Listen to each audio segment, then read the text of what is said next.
Bonjour, les amoureux de la lecture, c'est votre émission Un livre, un auteur, une émission qui a pour objectif de faire la promotion des écrivains, des auteurs.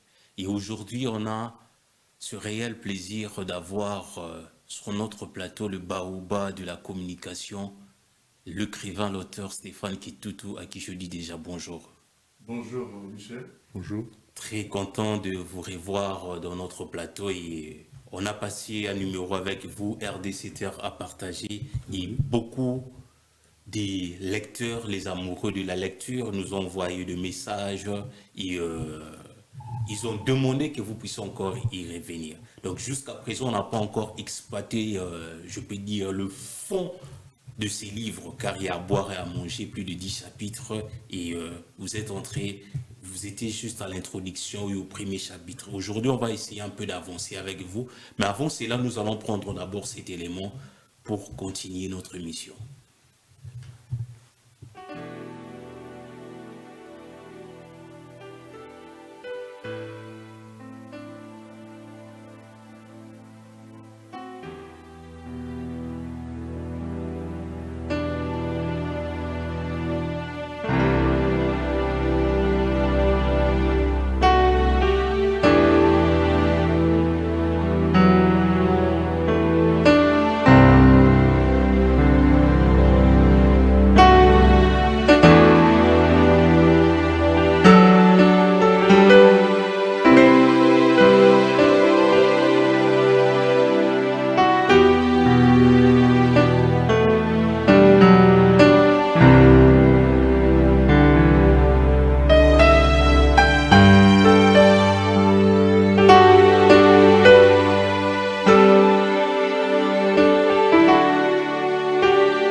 D'entrée de jeu, l'auteur de l'ouvrage, Stéphane Kitutu au Léontois, fixe l'opinion sur le choix du titre. Cet énoncé est à la fois une affirmation et une interrogation, prévient-il. Prudence compréhensible et justifiable au moment où cela est évident. À l'analyse des éléments qui se produisent au cours de ces 35 dernières années, le sceptre de balkanisation se renforce au travers de la situation sécuritaire à l'Est, situation en dégradation continue. Au chapitre précédent, les différentes observations attestent par des références aux déclarations des uns et des autres, ainsi qu'aux divers documents qui y sont signalés, que le projet de partition de la République démocratique du Congo n'est pas une chimère, ni une invention des politiciens ou des intellectuels congolais en mal de sensationnel. Les facteurs de guerre dans les provinces concernées de l'Est, l'imbroglio identitaire, la dimension ethnique autochtone étranger, Hutu ou Tutsi, Kivussien congolais, l'exploitation illicite des ressources minières, l'explosion démographique et la question des terres, donc le foncier. Les deux guerres du Congo visaient notamment de développer cette intégration régionale, la mise en valeur économique des multiples potentialités de la République démocratique du Congo est donc un élément déterminant d'un éventuel règlement politique du conflit qui persiste à l'est de la République démocratique du Congo.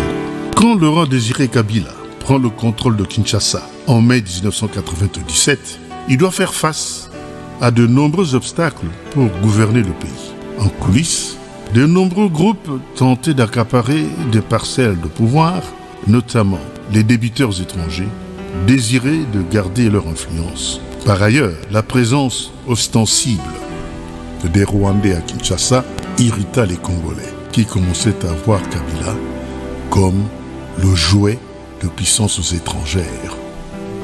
Plus de 200 groupes armés locaux et étrangers sont présents et actifs dans 5 provinces de l'Est de la République démocratique du Congo en 2018. Les provinces de l'Ituri, du Nord Kivu, du Sud Kivu et du Tanganyika abritent 252 groupes armés locaux et 14 étrangers. Référence au coordonnateur du programme de désarmement, démobilisation, relèvement communautaire et stabilisation, en abrégé PDDRCS, mis sur pied en 2021 par le président Tshisekedi, présenté par Emmanuel Tomi Tambwe Uchidi au point de presse du mardi 17 août 2021. Accord de paix entre le gouvernement de la République démocratique du Congo et le mouvement du 23 de 2013. Accord de l'East African Community. Accord de paix entre le Rwanda et la République démocratique du Congo.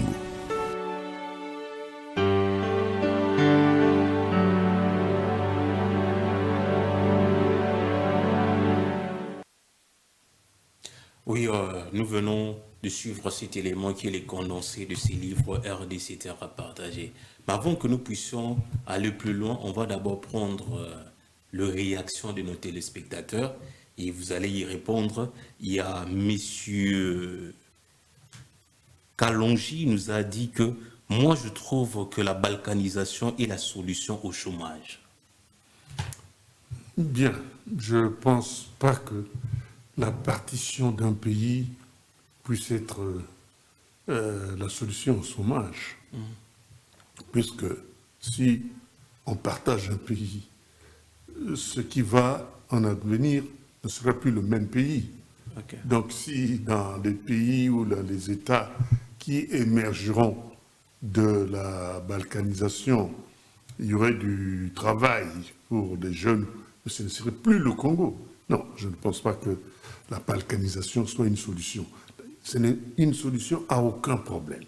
Là, vraiment, je suis catégorique. Ok. Deuxième réaction. La balkanisation est aussi un moyen de donner la chance aux autres pour la gouvernance. Non. On peut diriger son pays dans les structures actuelles et en suivant tout simplement les dispositions constitutionnelles.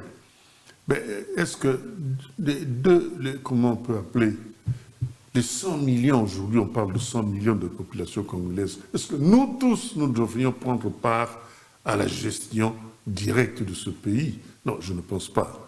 Je pense qu'il faut toujours, d'un côté, les gouvernants, les autorités, et de l'autre, il y aura toujours ceux qui seront gouvernés. Donc, donner la chance à qui? Dans le contexte actuel, tout le monde, du moins ceux qui le souhaitent, et qui en ont les capacités et les moyens, ont toujours cherché soit le suffrage des Congolais par les urnes, soit l'aval de leur propre parti politique pour faire partie des composantes qui gèrent ce pays. Donc, je ne pense pas que tout le monde aura un jour, quand je dis tout le monde, tous ceux qui le désirent, la chance, l'opportunité de gérer ce pays. Je ne pense pas. Troisième réaction, le Congo est vaste, personne ne pourra bien gouverner cette nation. Quatrième réaction, Lumumba est la cause de notre souffrance car le Congo n'était pas prêt. Non, je ne pense pas. Les Belges, c'est-à-dire les colonisateurs, en passant, il faut reconnaître que tout ce qu'ils ont fait n'était pas mauvais. Les Belges ont dirigé ce pays qui a été subdivisé sur le plan administratif en 6 provinces. Rendez-vous compte? Ah ouais. 6 provinces qui étaient, en comparaison des autres colonies, disons ex-françaises ou britanniques, c'était des superficies d'État. Et ça a été très bien géré. Donc il n'y a pas un problème d'étendue, il y a un problème d'organisation et de gestion. Bon, quand on dit que Lumumba, la faute est à Lumumba, non, je ne pense pas. Comme je l'ai dit la dernière fois, je pense ici sur ce plateau, Lumumba n'est pas le seul Congolais qui a revendiqué l'indépendance. Lumumba serait même venu plus tard. Je vous ai dit qu'il y a eu le manifeste de la conscience africaine avec des personnalités comme le cardinal, enfin il n'était pas encore cardinal, l'abbé Joseph Albert Maloula, des gens comme Papa Joseph Iléo, les Ngalula, Joseph Ngalula, les Albert Kalonji, et Lumumba a rejoint plus tard. Bien sûr, nous étions dans la mouvance des années 58-59 qui est parti de colonies ex-françaises et britanniques, où on commençait déjà à réclamer l'indépendance. Pourquoi pas nous? On n'était peut-être pas prêts, mais il fallait se jeter à l'eau, il fallait être dans la mouvance. Et il y avait même déjà des projets, par exemple, ce qu'on appelait le plan Van Bilsen, qu'il prévoyait l'octroi de l'indépendance aux Congolais dans 30 ans, à partir de l'année 59-60. Bref, il y avait déjà une lame de fond qui bougeait. Ok, nous allons prendre encore une réaction. Il n'a pas mentionné le nom de Mobutu. Pourquoi durant toute l'émission? Une réaction d'un étudiant. Bon, je ne sais pas, hein, parce que en ce qui concerne la balkanisation en tant que telle, si je peux parler comme ça, ou le morcellement de notre pays, et nous n'avons pas tellement connu cela à l'époque de Mobutu. C'est pour ça que je n'ai pas cité le maréchal Mobutu. Les affaires qui nous concernent aujourd'hui datent principalement des années 65, 95, 96, 97, suite à ce qui s'est passé, disons, au Rwanda et certains événements du Burundi. Le président Mobutu, en ce moment-là, le Congo, notre pays, ne connaissait pas encore ces agressions. C'est pour ça que je n'ai pas cité le maréchal Mobutu. Un professeur de l'UNIKI, il a dit, il affirme que Joseph Kabila était le jouet de la puissance extérieure. Bon, c'est ce que les gens ont dit.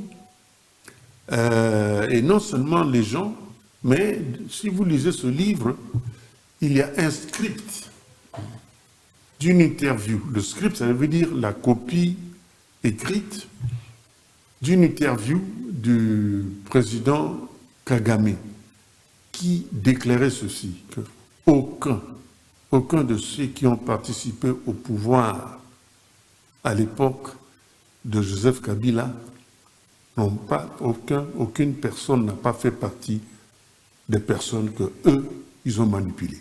Ça, ce n'est pas moi qui le dis. C'est une interview de M. Paul Kagame. Ok, ça c'est un politicien. Il dit quelles sont les recommandations que l'auteur propose pour éradiquer la balkanisation. C'est un politicien, secrétaire général d'un parti politique. En ce qui me concerne, moi je suis de la mouvance de ce qu'on appelle les pacificistes. Hein? Je suis pour la négociation. S'il faut ne pas vendre la souveraineté du Congo, mais négocier de telle façon que nous apaisions les inquiétudes de nos voisins, eh bien pourquoi pas? Il y a des joint ventures qui font que ceux qui sont propriétaires d'un bien puissent partager la gestion de ce bien avec d'autres personnes qui le souhaiteraient bien, moyennant des accords clairs et nets. Moi, je suis plutôt pour ça. Une action militaire, eh bien, vous en connaissez les conséquences. Les gens disent toujours qu'on sait comment commence une guerre, mais on ne sait pas comment elle se termine. Ok, page 41, en quoi désigne le contentieux belgo-congolais? Eh bien, le contenu exact du contentieux belgo-congolais date des années 1960 à 1965. Bon, en perspective de l'indépendance, les Congolais, les négociateurs congolais, les partis politiques réclamaient le droit à la propriété et à la gestion exclusive du patrimoine. Le patrimoine, c'était quoi? Le patrimoine, c'était l'ensemble des participations de la colonie dans des entreprises commerciales et industrielles du Congo, du droit de la colonie. Et de leur côté, les Belges, eux, ils réclamaient que la colonie, c'est-à-dire les Congolais, respectent, si vous voulez, leurs obligations découlant de la dette publique de la colonie. Donc, c'est cet ensemble des contestations financières entre la Belgique et sa colonie qui devenait un État qui constitue ce contentieux-là.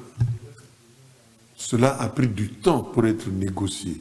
Il y a eu beaucoup de dossiers, beaucoup d'entreprises congolaises, de droit congolais qui avaient en quelque sorte un peu, disons, un côté belge dans leur fonctionnement. Et tout cela n'était pas très clair.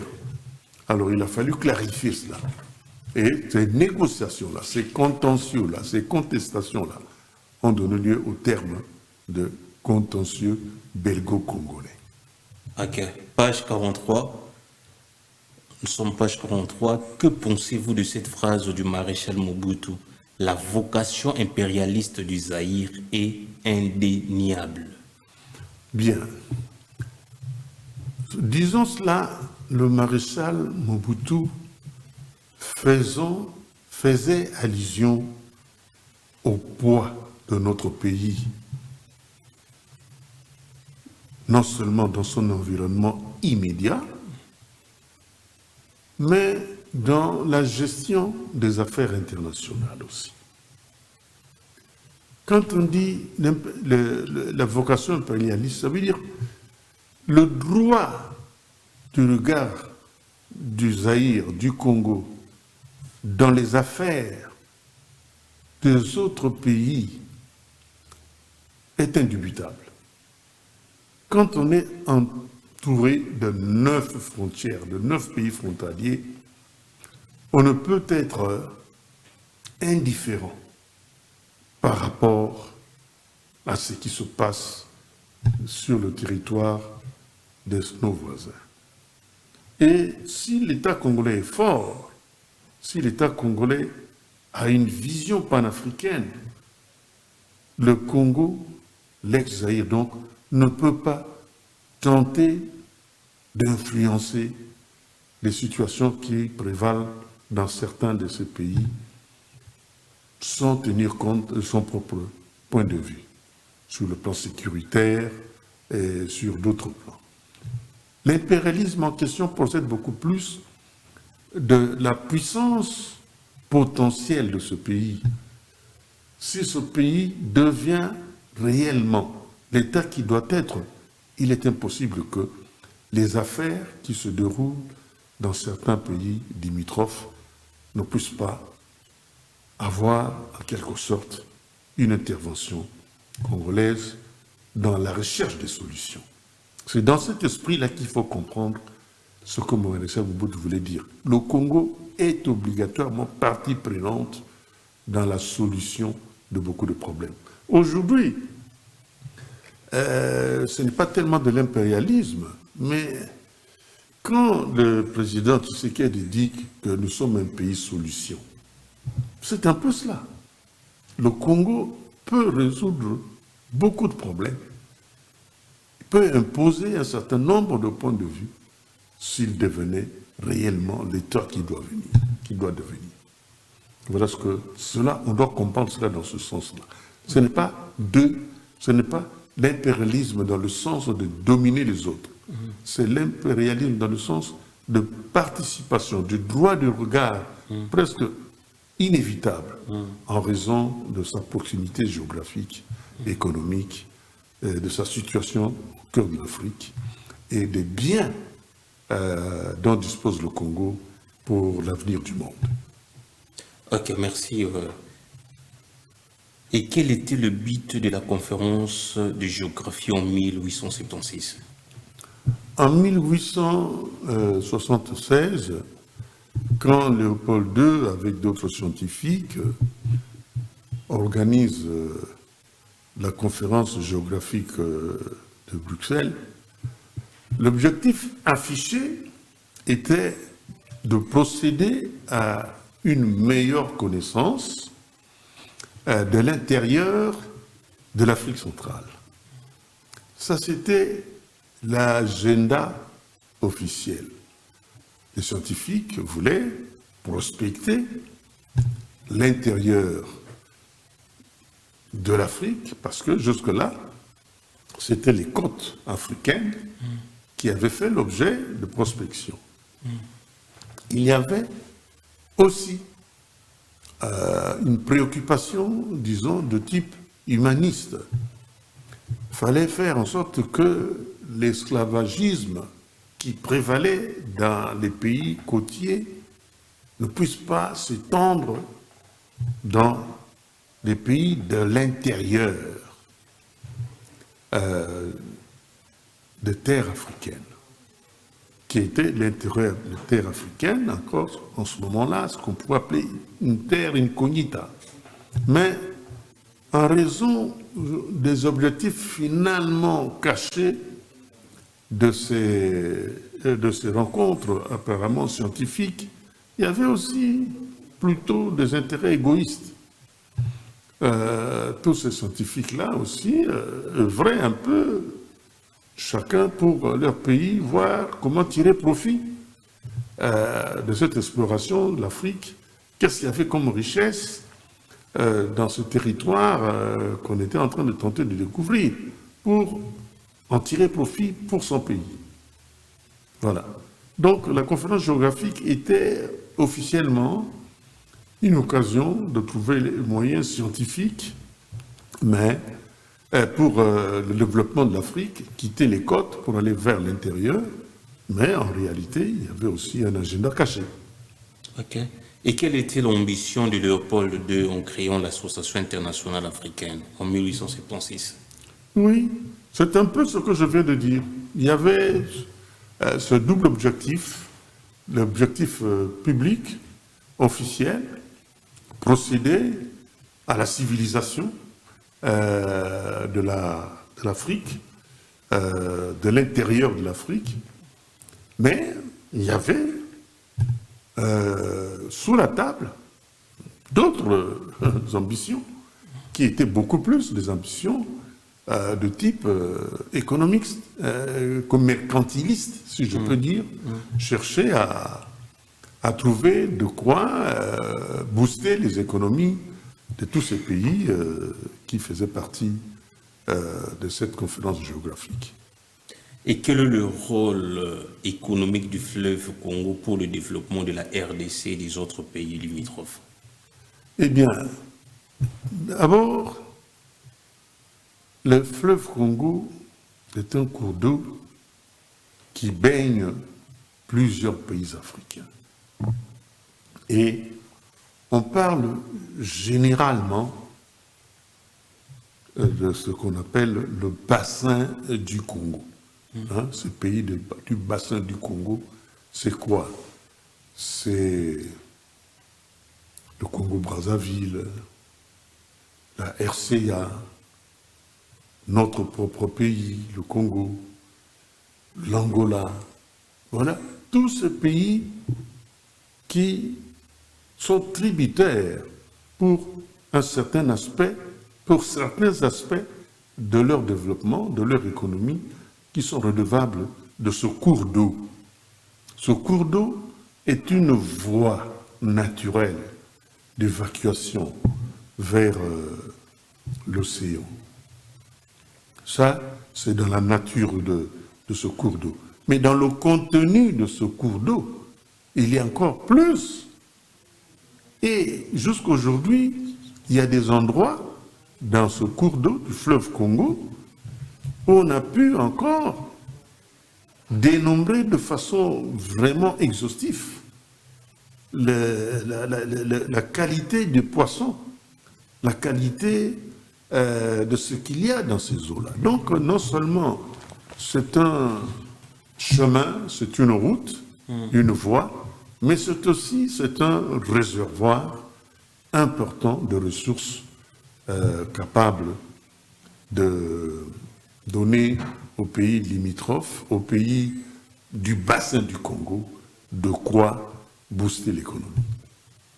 Page 63, vous avez dit un Congo stabilisé, donc un grand moteur de développement pour lui-même, mais aussi pour le continent tout entier. Expliquez-nous un peu cette pensée. Effectivement. Voyez-vous, les pays qui sont stables, c'est-à-dire économie bien au point, socialement, disons, sécurisés, ces pays sont en mesure de produire des biens qui peuvent être exportés, non seulement vers les pays voisins, mais au-delà même. Donc un Congo aujourd'hui économiquement, socialement, politiquement stable est un instrument de développement dans ce sens-là. Non seulement le Congo, vu comme ça, peut être un exutoire organisé pour les autres pays. D'ailleurs, c'était déjà le cas à l'époque coloniale. Certains mineurs de la Gécamine, de hauts minières du Katanga, venaient de l'extérieur. Parce que nous-mêmes, nous n'avions pas suffisamment de main-d'œuvre pour exploiter les mines du cuivre. L'installation du chemin de fer Congo-Océan, comme on dit, a fait appel à de la main-d'œuvre extérieure. L'économie congolaise de la colonie congolaise permettait d'importer du personnel extérieur. Bref, le Congo stabilisé, moteur de développement, veut dire que le Congo, par la richesse qu'il est capable de créer, peut entraîner les économies des pays voisins. Ils peuvent exporter chez nous, nous en aurons la capacité d'acheter. Nous-mêmes, nous pourrions développer une industrie qui peut aussi aider ce pays-là à se développer. Voilà, nous avons une émission de 45 minutes, donc on est obligé de donner des réponses repères. Okay. Mais le développement du Congo est un élément de développement de la région. Ok. Et quels sont les atouts de l'espace géographique de la RDC? Quels sont les atouts? Bon, aujourd'hui, l'espace géographique du Congo, d'abord, si nous prenons le territoire du Congo, vous savez ce qu'il y a comme richesse dans ce territoire. L'espace géographique congolais comprend la terre, le ciel et l'eau. Les eaux territoriales du Congo contiennent une richesse jusqu'à aujourd'hui non encore totalement identifiée. L'espace aérien congolais est un produit économique. Pour franchir cet espace-là, il faut payer des droits, par exemple. Et si nous prenons simplement la surface, le sol, avec les forêts, avec les cours d'eau, et quand on dit aujourd'hui le Congo est un pays solution, en parlant de la biodiversité, en parlant de l'environnement, c'est justement en raison de la diversité, de la biodiversité de notre pays. Donc, l'espace géographique du Congo est un atout non seulement de développement pour le Congo, mais c'est un bien mondial. C'est un bien mondial, et c'est d'ailleurs pour ça que on considère cela même un peu comme un handicap pour le Congo. Le Congo ne peut pas disposer de sa richesse à sa guise, parce que on ne peut pas couper le bois comme nous voulons, nous ne pouvons pas couper nos tourbières comme nous voulons, parce que tout cela influence, si vous voulez, l'atmosphère du monde, le climat du monde. Bref, l'espace géographique congolais est un espace tellement important non seulement pour le Congo, mais pour le monde entier que nous devons considérer cela comme une véritable richesse. En page 85, quand je suis en train de lire, vous avez eu à évoquer le facteur de la guerre froide. Vous avez dit, mais la guerre froide se pratique par tous les moyens, dont la course aux armements, l'espionnage, l'idéologie, la propagande, la conquête de l'espace et le sport. Ouais, surtout le sport. Est-ce que vous pouvez vraiment nous expliciter un peu votre pensée? Page 85. Oui. La course aux armements, ou plutôt la guerre froide. La guerre froide est successive, est consécutive à la fin de la Deuxième Guerre mondiale. N'est-ce pas? En 1945, quand la guerre prend fin, le monde se subdivise en deux blocs. Okay. Il y a le bloc occidental, comme on disait le bloc de l'Ouest, et le bloc de l'Est. Les deux seraient caractérisés par les noms de le bloc de l'OTAN et le bloc de pacte de Varsovie, par exemple. Et la fin de la Seconde Guerre mondiale a démontré que les États, ceux qui étaient des vainqueurs, avaient besoin de nouveaux espaces pour créer de nouvelles sphères d'influence. Or, le bloc de l'Est aussi entretenait les mêmes ambitions. Donc, pour y parvenir, à l'époque, les gens se faisaient la guerre frontale. Mais après la guerre de 1945 et certaines armes qui ont été développées, par exemple la bombe atomique, grâce à l'uranium de Chikolo, de chez nous, là-bas, au Katanga, la guerre n'était plus envisageable aussi facilement, parce que ça pouvait créer beaucoup de problèmes. Alors, les gens se faisaient, si je peux dire entre guillemets, les puissances hégémonistes se faisaient la guerre, disons, autrement, et en cherchant à imposer leur suprématie sur les autres par d'autres moyens.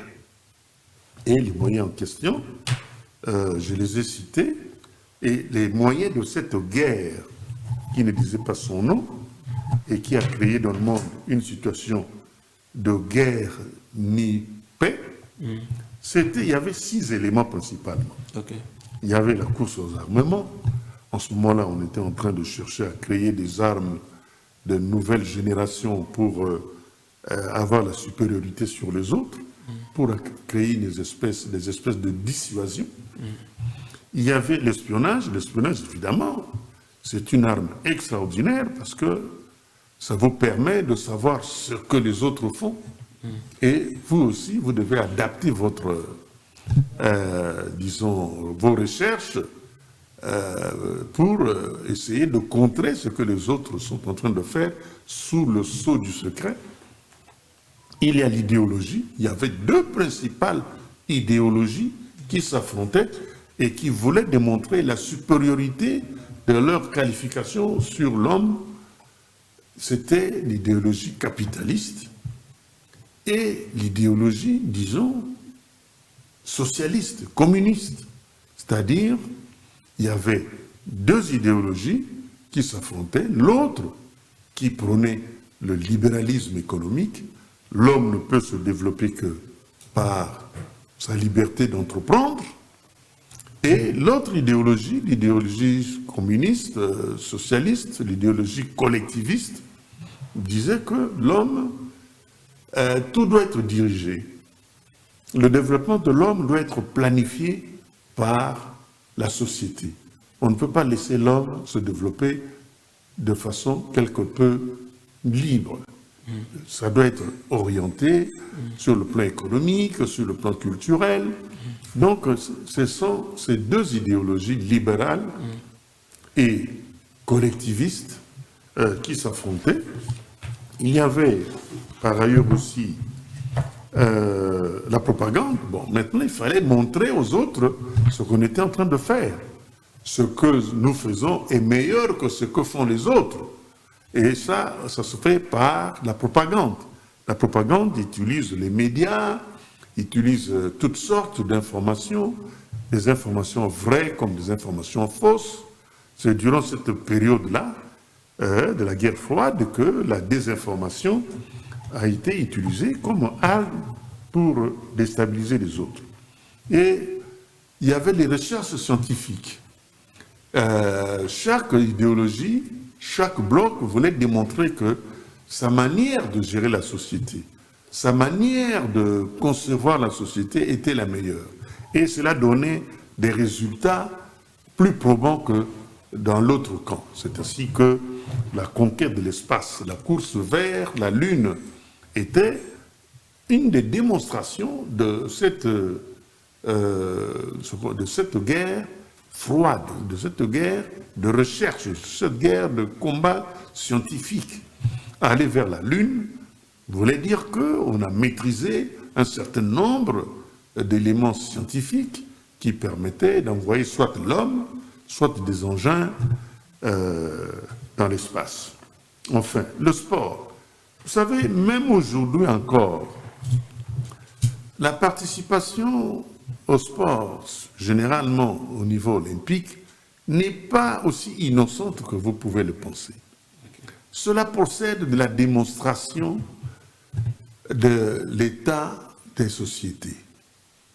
La société capitaliste prétend que l'homme qu'elle développe, cet homme est le meilleur type d'homme. Et le meilleur type d'homme se prouve lors des compétitions sportives. L'homme issu de la société capitaliste, de la société de libre entreprise, de la société libérale, se porte mieux et physiquement meilleur que l'homme issu de la visée collectiviste, de la visée où l'État gère le tout. Et de l'autre côté, dans le bloc de l'Ouest, de l'Est, pardon, on dit aussi que l'homme créé selon la planification de l'État, avec les besoins de l'État, les moyens que l'État met à la disposition de toute la société, indépendamment des capacités des uns et des autres à créer leurs propres ressources, c'est l'État qui veille à ce que l'homme devienne meilleur. Ce n'est pas ce que la ressource créée par l'homme en tant qu'individu qui lui permet d'évoluer, mais c'est ce que l'État met à sa disposition, crée pour lui comme infrastructure sportive, comme possibilité de développement qui amène l'homme à s'émanciper, à devenir meilleur. Et c'est pour ça que, au nombre de médailles, on se faisait concurrence pour démontrer que, voilà, nous avons une meilleure société, nous avons de meilleurs sportifs, ainsi de suite. Voilà comment le sport, sans le dire, était un des éléments probants de la guerre froide. Aujourd'hui aussi, c'est un élément de concurrence entre sociétés. Quand on fait le compte des médailles après les Jeux Olympiques, ce n'est pas simplement pour dire qu'il y a eu tel, mais c'est aussi vous démontrer que voilà, nous, les États-Unis, nous, la Chine, nous, ceci, voilà, sur tel plan, nous avons remporté sur tout le monde. Et sans le dire, en fait, on dit que c'est parce que nous sommes une meilleure société humaine. Ok, merci beaucoup. Vraiment, c'est un cours. Tout ça, tout ce que vous êtes en train de nous dire, et on est vraiment bénis et édifiés.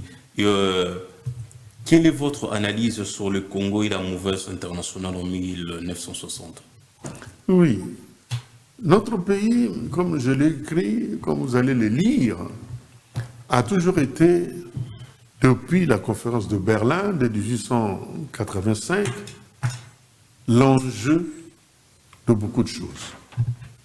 D'abord, le territoire congolais, dès la création de ce qu'on a appelé l'État indépendant du Congo était considéré donc comme un espace ouvert.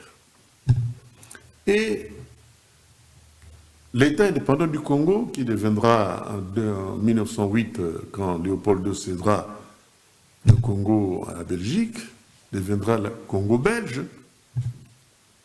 est sous la mouvance de sa métropole. D'ailleurs, la guerre de 40-45 l'a démontré. Le Congo a participé à la guerre à côté des Alliés. C'est aussi qu'il y a les noms comme les Tabora, il y a les noms comme les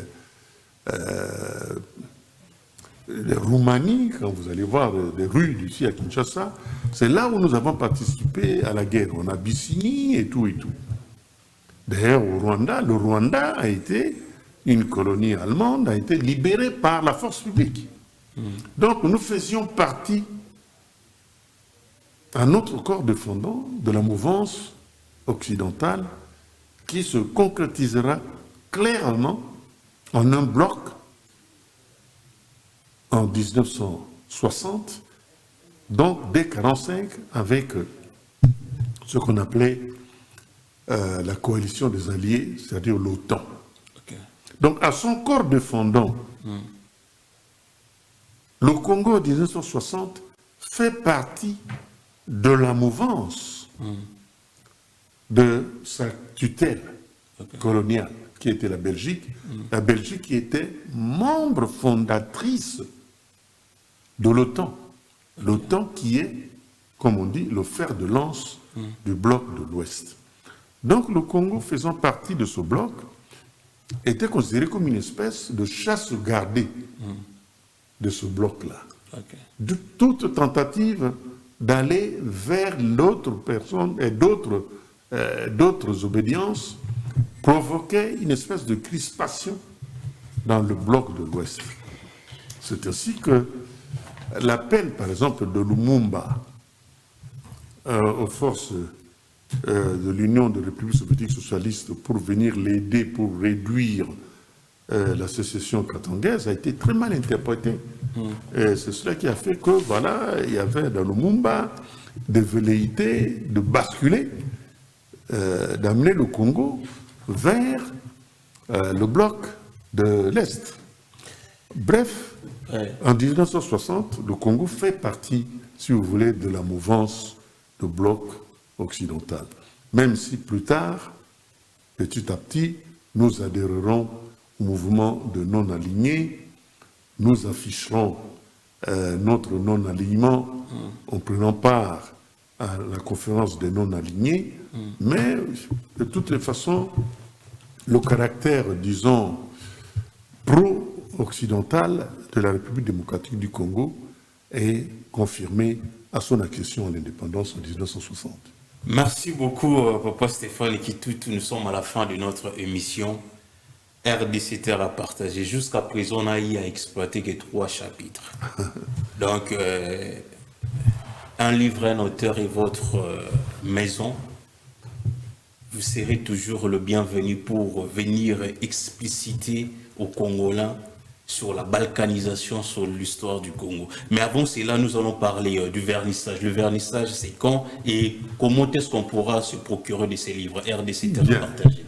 Le vernissage est prévu pour le 28 novembre 2024 à Wallonie, Bruxelles, à la Gombe. Le livre, nous avons constaté qu'il y avait un certain nombre de coquilles et pour un ouvrage de cette importance, nous n'avons pas voulu laisser ces coquilles. C'est ce que nous avons retiré sur les points de distribution ce que nous voulions déjà mettre en vente. Donc, nous sommes en train de procéder à des correctifs du point de vue de la syntaxe et du point de vue même si vous voulez, de l'agencement du livre. Il y a des chapitres dont les titres ont été escamotés Et nous sommes en train de corriger cela. Et dès que tout cela fait, je crois d'ici la fin de cette semaine, nous ne manquerons pas de vous informer où nous pourrions trouver, où vous pourriez trouver ce livre, dans quelle bibliothèque, dans quelle librairie, dans quel endroit, et ce sera fait. Ok, nous sommes vraiment à la fin et votre mot de la fin dans 30 secondes. Ben, je vous dis que nous sommes en train de chercher à faire en sorte que les Congolais s'intéressent à leur pays. Ce qui est écrit dans Congo, la RDC, terre à partager, c'est pour vous inciter à savoir plus. Qu'en est-il? Qu'est-ce que c'est cette balkanisation? Est-ce qu'elle est possible? Et si elle est possible, comment? Et si on doit l'éviter, que faut-il faire? Les premiers tomes vous donnent la possibilité d'en connaître d'abord les éléments de base seulement. Les deuxièmes vous diraient ce qui est fait pour combattre cela et pour ce qui est fait du commun de vue des autres pour nous imposer cela. Okay. Et voilà. Donc, intéressez-vous à la vie de votre pays, lisez, devenez des vrais Congolais en connaissance de cause, en sachant de quoi il est question. Merci beaucoup aux amoureux de la lecture. C'était votre émission Un livre, un auteur. Un livre, un auteur. Aujourd'hui, on a eu le réel plaisir de recevoir pour vous Stéphane Kitutu, RDC Terre à partager et à boire et à manger bientôt au centre Wallonie Bruxelles pour le vernissage. Et n'hésitez pas d'acheter ces livres. N'hésitez pas de contacter notre auteur ou de nous écrire à ces numéros pour avoir les coordonnées de l'auteur. Et si vous voulez parrainer, vous voulez contribuer, n'hésitez pas, la porte est grandement ouverte. Surtout, venez au centre Wallonie-Bruxelles le 28 novembre, nous pourrions discuter, il y aura un débat, nous pourrons échanger de vive voix. Ok, merci beaucoup. Merci à la production de Messie Christian et merci à tous mes frères qui sont à la belle vitrine qui m'accompagnent et on vous souhaite une agréable journée, la suite à la prochaine diffusion. Bye bye.